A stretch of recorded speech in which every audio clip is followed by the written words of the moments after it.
오늘 아침 하나님의 말씀은 빌립보서 1장 20절과 21절 말씀입니다.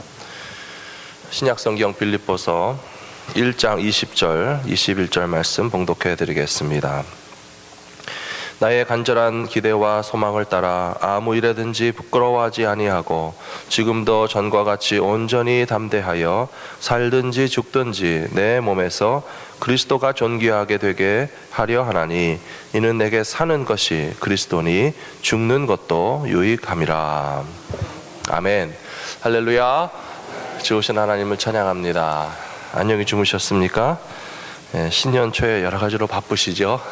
주일날에도 많이 봉사하시고 분주하셨지만 오늘 이 아침에 기도하는 시간을 통하여 또 주님의 음성을 듣고 주님을 만나실 수 있는 모든 성도님들 되시기를 축원합니다. 우리 특별 새벽 기도회 주제가 같이 한번 부르겠습니다. 모든 지각에 뛰어나신.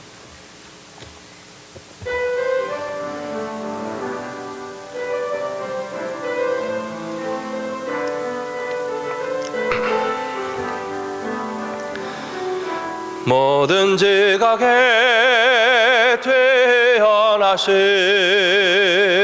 하나님의 평강이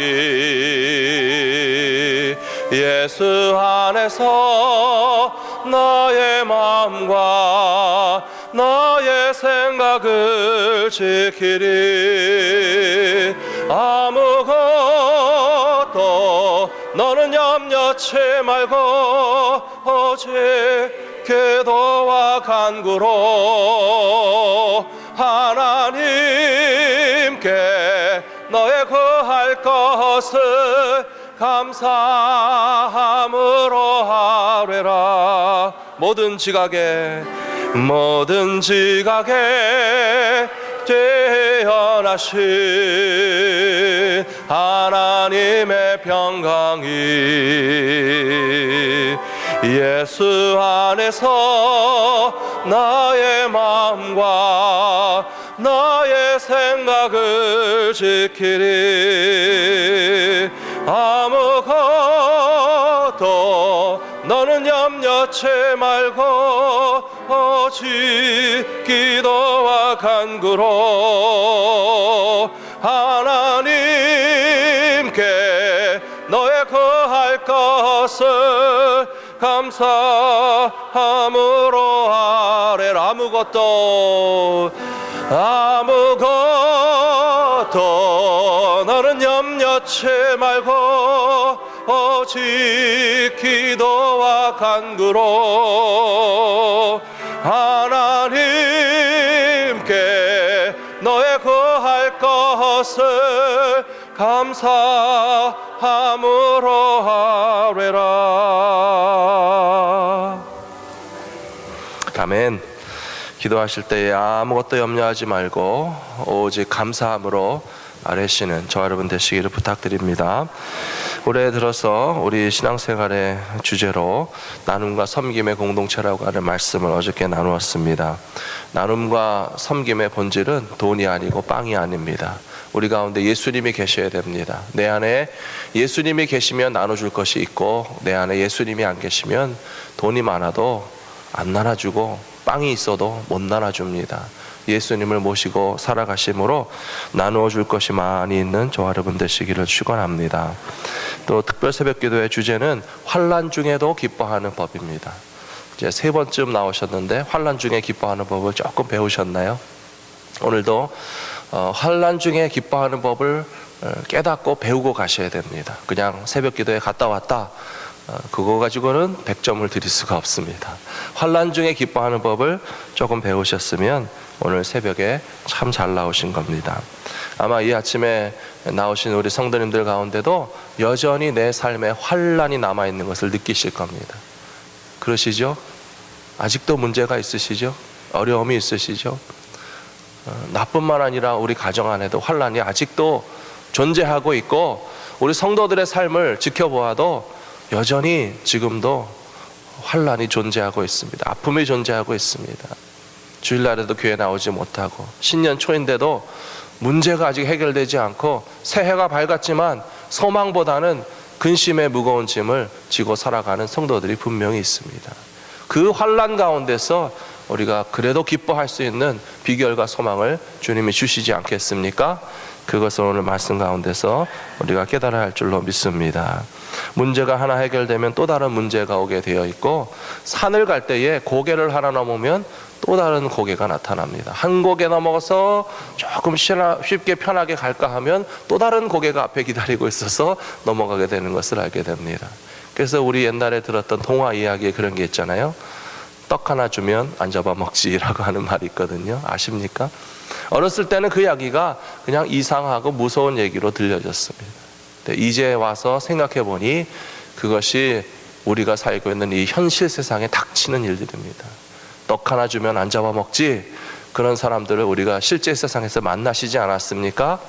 비즈니스 하시는 분들은 고객들 가운데 떡 하나 주면 안 잡아먹지 하는 고객이 있고요, 비즈니스 거래처 가운데서 떡 하나 주면 안 잡아먹지 하는 분들이 있고요, 이 험한 세상에서 어머니들과 아버지들이 살아가실 때에 나는 빨리 살아가는 가족에게 달려가고 싶은데, 이쁜 자식들에게 가서 장사하고 남은 떡이라도 먹이고 싶은데 그 떡을 떡 하나 주면 안 잡아먹지 하다가 나중에 어떻게 된다고요?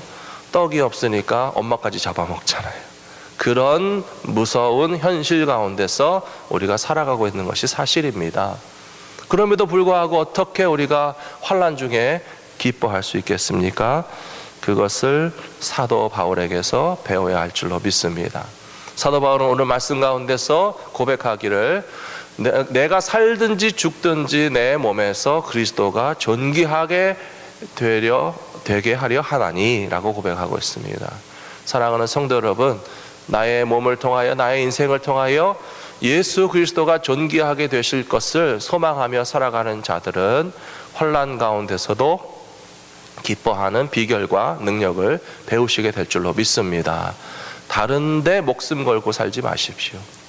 예수 그리스도 외에 목숨 걸고 살아가는 모든 것들은 우리에게 실망을 가져다 줄 수밖에 없습니다. 어떤 분들은 이 세상에서 정말 목숨을 건 듯이 직장 생활을 했지만 그 직장에서 나를 끝까지 인정해 주지 않고 어느 중간에 잘렸다. 그러면 그때 깨닫게 됩니다. 내가 왜 뭐하러 이 회사에다가 목숨 걸고 직장 생활을 했을까? 사업하시는 분들도 마찬가지입니다. 내 사업이기 때문에 성공해 보려고 목숨 걸고 발버둥 쳐서 그 사업을 했는데 끝까지 잘 되시면 감사한 거지만은 중간에 실패가 다가오고 그 사업을 포기하고 싶은 때가 올 때에 나는 뭐 하려고 이 사업에 목숨을 걸고 살아왔는가 깨달으시게 될 것입니다. 어머니들은 가족과 자식들에게 목숨 걸고 사시다 보니까 가족과 자식들이 어머니들에게 위로를 주지 못하면 나는 뭐 하려고 자식들에게 목숨 걸고 키웠을까 하는 허무한 마음이 드실 때도 있으실 것입니다. 사랑하는 성도 여러분, 이 세상의 모든 것들이 소중하고 아름답고 사랑할 만한 일들이지만, 그러나 결코 그런 것들이 그리스도가 내 몸에서 존귀하게 되시기 위하여서 나는 살아도 좋고 죽어도 좋다, 그럴 만한 존재는 아무것도 없는 것을 깨달으시고 내 생명을 통하여 예수 그리스도가 존귀하게 되시는 그 일만을 위해서 목숨 걸고 살아간다면 어떤 환경과 조건 속에서도 우리는 기뻐할 수 있는 믿음의 비밀을 배우게 될 줄로 믿습니다. 사도 바울의 말씀을 가만히 들어보시면 이 사람이 피곤해서 죽고 싶은가 라고 하는 말을 오해할 수 있습니다. 그렇지 않습니다. 21절에서 이는 내게 사는 것이 그리스도니 죽는 것도 유익함이라. 죽는 것도 유익함이라만 바라보시면 인생살이 피곤해서 빨리 죽고 싶은가 보다 하실 수 있는데, 그쪽에 포커스가 있는 것이 아니고 이는 내게 사는 것이 그리스도니 그쪽에 초점을 맞추셔야 됩니다. 내 안에 사는 이 누구시라고요? 갈라디아서 2장 22절에서 그리스도니, 내 안에 사는 이 그리스도니, 예수님께서 내 안에 살아계시기 때문에 나는 십자가에 예수님과 함께 못 박혀 죽었고 예수님이 부활하신 것처럼, 예수님이 영원한 생명 가지신 것처럼 우리도 예수 그리스도 안에서 그 생명을 가지고 있기 때문에 죽는 것도 두렵지 않고 죽는 것도 아쉬울 것이 하나도 없고 내 안에 예수 그리스도의 생명이 있는 것으로서 나는 만족합니다 라고 하는 놀라운 신앙의 고백이 되는 줄로 믿습니다. 부끄럽지만 오늘 말씀을 준비하면서 저는 생각해 봤습니다. 나는 당장 예수님을 위해서 죽을 수 있는가? 아쉬움도 있고 두려움도 있고 부족함도 느껴집니다. 어쩌면 사도 바울과 같은 이런 고백은 아무나 함부로 할 수 있는 것은 아닙니다. 처음부터 사도 바울이 이런 고백과 신앙을 가졌던 것도 물론 아닙니다. 근데 점점 깨달았습니다. 내게서 예수 그리스도가 존귀하게 되기를 원해서 나는 살아도 좋고 죽어도 좋다라고 하는 신앙의 수준이 아직 우리가 도달하지 못했습니다. 그러나 우리의 살아있는 날 동안에 이와 같은 믿음의 자리까지 다 나아가실 수 있는 저와 여러분들이 되시기를 부탁드립니다. 사도 바울이 이런 놀라운 영적 비밀과 진리를 깨닫게 된 것은 스데반을 돌로 쳐서 죽일 때 받은 영향력 때문이라는 사실을 우리는 기억하셔야 됩니다. 사도 바울이 예수님을 만나게 된 것은 물론 예수님께서 강권적으로 그의 인생 가운데 찾아가시고 개입하셔서 다메섹으로 가는 도중에 사울아 사울아 어찌하여 네가 나를 핍박하느냐라고 말씀하셨죠. 근데 그 말씀 가운데도 스데반에 관한 임플리케이션이 들어있는 겁니다. 예수님이 언제 사도 바울에게 돌 맞으셨습니까? 그때도 사도 바울이 대답했죠. 예수님, 제가 언제 당신을 핍박했습니까? 사실상 사울이 핍박한 것은 스데반입니다. 스데반을 돌로 쳐서 죽였습니다.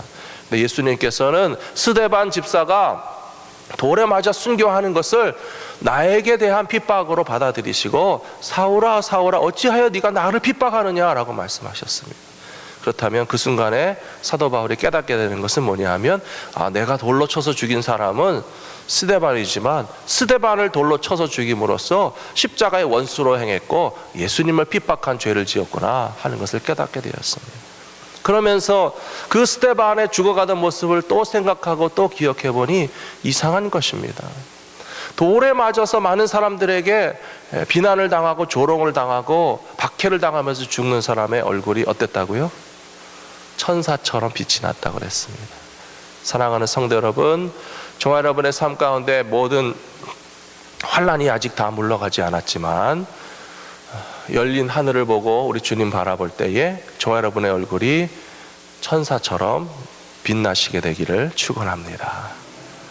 이 시간 한번 서로 얼굴 좀 쳐다보시죠.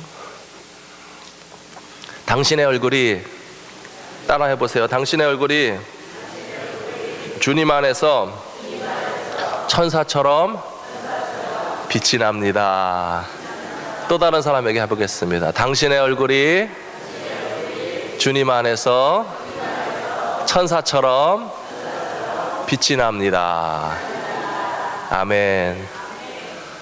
환난이 없기 때문에 빛이 나는 것이 아니고, 환난이 있다고 해서 얼굴에 빛이 못 나는 게 아니고, 스데반은 돌에 맞아서 죽는 순간에도 그 얼굴에서 천사처럼 빛이 났다고 그랬잖아요. 예수 믿는 사람들은 이 비결을 깨달아야 됩니다. 살아도 죽어도 내 안에 예수님의 생명이 있기 때문에 우리에게는 좌절이 없고 절망이 없다 하는 것을 깨닫고 살아가실 수 있는 저와 여러분들이 다 되시기를 축원합니다. 그래서 사도 바울은 그 스데반에게 영향을 받은 것입니다. 참 이상하다. 돌에 맞아서 죽는 사람은 그 얼굴이 천사처럼 빛이 나는데 잘났다고 의롭다고 똑똑하다고 돌로 치는 내 마음은 괴롭고 내 얼굴은 저 사람의 눈에 보기에 악마처럼 비추지 않았을까 하는 것을 생각하면서 충격을 받은 것입니다. 거기에 놀라운 영적 진리가 있습니다. 사랑하는 성도 여러분, 화를 내고 미워하고 자기의 의를 내세우는 것이 결단코 하나님의 의를 완성할 수가 없습니다. 그러므로 올 한 해 동안 환난 중에 기뻐하시고 나눔과 섬김의 사명을 감당하기 원하시거든 절대로 화내지 않기로 오늘 시간에 작정하시기 바랍니다. 화를 내는 것이 하나님의 의를 이루지 못하느니라 얘기했습니다. 우리가 화를 참으면 병이 난다고, 그래서 화를 참지 말라 하는 말을 하시는 분들도 있더군요. 그런데 화를 폭발시키면 어떤 의학 연구에 의하면 우리의 핏줄이 폭발한다고 그랬습니다.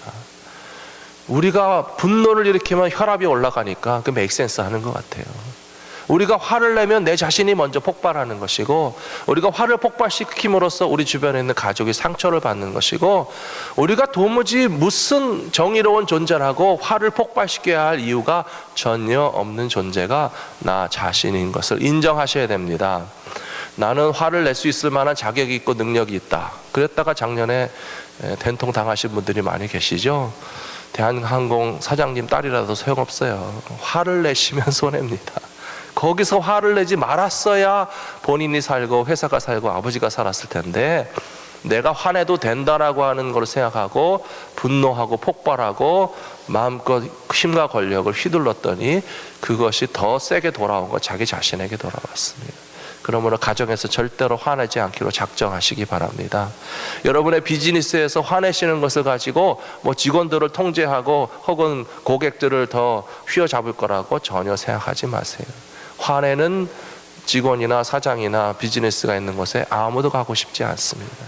웃어야 올까 말까 한데 화내는 곳에 아무도 가지 않습니다. 더욱더 교회 안에서 화낼 일이 하나도 없으시기를 부탁드립니다. 교회에서 신앙생활 하다 보면 화날 만한 일이 생겨나는 것은 사실입니다. 그런데 화를 내므로써 선과 의를 이루는 법은 전혀 없습니다. 어떤 분의 글을 읽다 보니까 유럽의 아주 유명한 철학자입니다. 제가 별로 안 좋아하는 철학자예요. 무신론자 철학자이기 때문에. 근데 그 철학자가 하신 말씀은 기가 막힌 정답을 이야기하셨더라고요. 참된 정의라고 하는 것은 쉽게 분노하지 않고 오래 참으며 친절하다. 참 무신론자 철학자가 한 말인데 기가 막힌 말이죠. 참된 정의라고 하는 것은 오히려 오래 참고 쉽게 폭발하지 않으며 참된 정의가 친절하다는 말에 대해서 어떻게 생각하십니까? 우리는 불의를 보고 빨리 분노하는 것이 그것이 참된 정의라고 착각하며 살아왔습니다. 왜 이런 것에는 화를 안 내십니까? 그런 분들이 계세요. 화를 분명히 내야죠. 하나님도 화를 내십니다. 근데 하나님은 화를 내시는 하나님이신 것만은 확실하지만 오래 참으십니다. 하나님보다 공의롭고 정의로운 분이 어디 계십니까? 근데 하나님은 친절하시잖아요. 정의롭다고 해서 친절하지 않은 것이 아니고, 정의롭다고 해서 빨리 화를 내고 폭발해서 사도 바울처럼 자기의 의를 주장하면서 스데반을 빨리 돌로 쳐서 죽이는 그 분노가 결코 영적 정의와 거룩한 분노라고 말할 수 없다라고 하는 사실 우리는 깨달아야 합니다. 사랑하는 성도 여러분, 올 한 해 동안 내가 화를 내서 정의가 더 이루어질 것 같으면 100번 참고 100번 기다려 보신 다음에 100번 친절하게 하시고, 그래도 화를 내야 되겠다 싶으면 그때 화를 내셔도 괜찮습니다. 근데 당장에 화를 내고 당장에 분노하고 당장의 힘으로 휘어잡아서 내가 정의를 이룰 것처럼 착각하지 마십시오.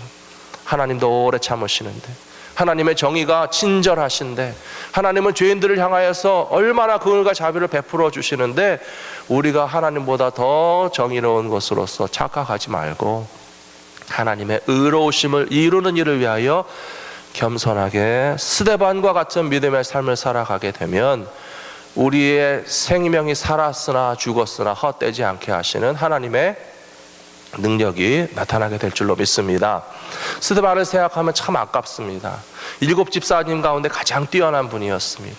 그 중에서 세상에서도 칭찬받고 성령 충만하고, 스데반 집사님은 봉사일만 하는 것이 아니라 하나님께 받은 은혜의 나눔이 풍성한 사람이었습니다. 올해 우리가 나눠야 할 나눔은 빵과 돈이 아니고 내 안에 있는 그리스도를 나누는 것이라고 말씀드렸잖아요. 스데반이 그런 나눔을 잘했습니다. 쉐어링 한다라는 말을 하죠. 그래서 그런 나눔을 너무 잘하니까 교회가 부흥했습니다. 우리 교회가 나눔과 섬김 가운데 복음을 나눔으로써 성장해야 아름다운 부흥입니다. 빨리 부흥하고 싶으면 교회에 들어오시는 분들마다 1000불씩 나눠준다 그러면 줄 쫙 쓸 겁니다. 근데 1000불씩 안 주기 시작하면 또 끊어집니다. 돈 나눠주는 거 소용없고요, 빵 나눠준다고 하면 줄 쫙 쓰잖아요. 근데 나눠줄 빵이었으면 딱 멈춥니다. 근데 예수 그리스도의 복음을 나누게 되면 그 복음 가운데 구원의 갈망을 가진 사람들이 몰려오게 될 것이라고 믿습니다. 그렇게 귀한 일을 하던 스데반 집사님인데 너무 빨리 돌 맞아서 순교해서 죽었습니다. 7 집사님 가운데 제일 먼저 순교했습니다. 너무 아깝지 않겠습니까? 근데 그 죽음이 헛되지 않습니다. 스데반의 죽음을 사도 바울이 그 생명과 죽음을 넘겨받았습니다. 그래서 사도 바울이 사는 날 동안에 오늘날과 같은 고백을 할 수 있었던 것입니다. 내 안에 살아계신 분은 그리스도니 내가 죽는 것도 유익하니라. 내가 살든지 죽든지 저 스데반 집사같이 살든지 죽든지 자기 몸을 통해서 예수 그리스도가 존귀하게 하실 수만 있다면 내 삶은 성공이요 죽어도 아쉬울 게 없다. 나는 그것을 위하여 목숨 걸고 살아가는 존재다라고 고백하시는 그 신앙에 도달을 하실 수 있는 저와 여러분 되시기를 축원합니다. 그래서 환난 중에서 기뻐할 수 있게 된 것입니다. 빌립보서를 어디서 썼다고요? 감옥 안에서 썼습니다. 옥중서신입니다. 감옥 안에 있는 사람이 그 기쁨을 빼앗기지 않게 되는 비결을 스데반에게 돌로 쳐서 죽일 때 배웠습니다. 핍박을 당해서 죽는 사람의 얼굴은 천사처럼 빛이 나고 내가 의롭다고 해서 정죄하고 미워하고 죽이는 사람은 내 마음이 괴롭구나. 그 비결을 깨닫고 나니까 사도 바울이 감옥 안에서 자유케 되었습니다. 사랑하는 성도 여러분, 저와 여러분도 감옥 안에 지금 들어와 있습니다. 인정하십시오. 미워하는 감옥 안에 있고 욕심의 감옥에 있고 용서하지 못하는 감옥에 있고 자기의 의와 교만의 감옥 속에 우리가 스스로 들어가 있는 거예요. 우리의 얼굴이 천사처럼 빛나지 못하는 것은 누가 우리를 감옥에 집어넣어서가 아니고 그게 나 때문인 줄을 아시기 바랍니다. 그래서 우리가 우리 스스로 가둬놓은 이 교만과 욕심과 미움과 용서치 못하는 때로는 질투와 우리의 자만의 감옥에서 나오게 되면 우리를 사도 바울처럼 감옥에 넣어놔도 우리는 자유함을 누리게 될 줄로 믿습니다. 사랑하는 성도 여러분, 일주일 동안 계속적으로 이 말씀을 묵상하시면서 환난 중에도 기뻐하는 사도 바울의 그 믿음이 나의 믿음 되게 하여 주시옵소서. 기도하시는 저 여러분 되시기를 부탁드립니다. 같이 기도하겠습니다.